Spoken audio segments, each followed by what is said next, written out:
Supreme court की दीवारों पर गंदे कपड़े लटकाने वाले हमें लेक्चर न दें। वजीर इत्तलात पंजाब अज़मा बुखारी ने बैरिस्टर सैफ के बयान पर रद्द अमल देते हुए कहा कि आपके लीडर उनकी अहलिया कीमती तहाइफ चोरी करने के इल्ज़ाम में गिरफ्तार हैं।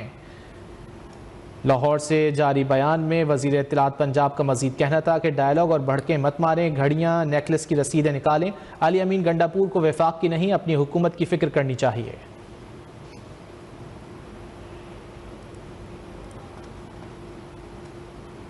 सुप्रीम कोर्ट की दीवारों पर गंदे कपड़े लटकाने वाले हमें लेक्चर न दें। वजीर इत्तलात पंजाब अज़मा बुखारी ने बैरिस्टर सैफ के बयान पर रद्द अमल देते हुए कहा कि आपके लीडर उनकी अहलिया कीमती तहाइफ चोरी करने के इल्ज़ाम में गिरफ्तार हैं।